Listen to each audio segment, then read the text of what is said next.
No ragazzi, questo non è il QR code per la vostra automobile, anche se potrebbe sembrarlo, in quanto ENAC, Ente Nazionale Aviazione Civile, dopo tanto tribolare, lo metto, non lo metto, ne aggiungo due, ne tolgo uno, no. Forse quest'ultima opzione non l'ha mai realmente considerata. Beh, dicevo, ENAC finalmente ha deciso, o l'hanno obbligata a questo, non lo so, ad adeguarsi a quelle che sono le disposizioni europee di EASA per quanto riguarda i QR code per i nostri amati droni. Finalmente amici, lo ripeto, finalmente, non ne potevo più, una storia infinita che va avanti da oltre 2 anni e spero che oggi sia giunta alla sua conclusione. Ma prima di spiegarvi tutto vi invito a recuperare il mio video nella scheda qui in alto a destra in cui parlo della nuova regolamentazione europea 2021. Allora, come ben sapete, qui in Italia abbiamo l'obbligo, perché noi siamo un po' particolari in Italia, di registrare ogni nostro singolo drone con il suo QR code al prezzo di 6 euro dal sito D-Flight. Da oggi invece, da qualche giorno, non c'è più questo obbligo, ma dovremo acquistare il QR code una sola volta per l'operatore. Pilota non lo diciamo, altrimenti si arrabbiano. E quel QR code poi lo appiccicheremo su ogni nostro singolo drone. Fantastico quindi!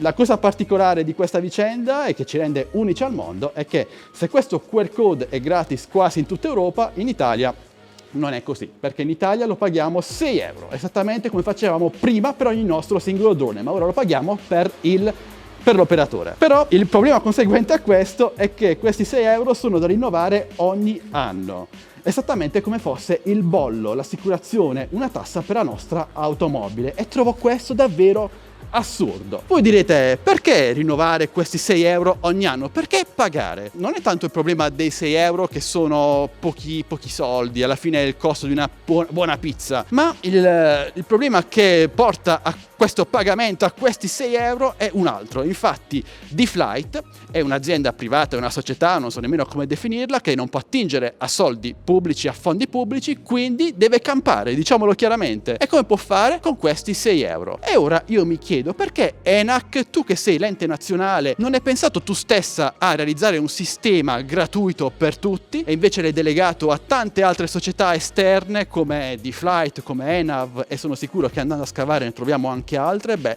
questo è il solito sistema all'italiana, amici.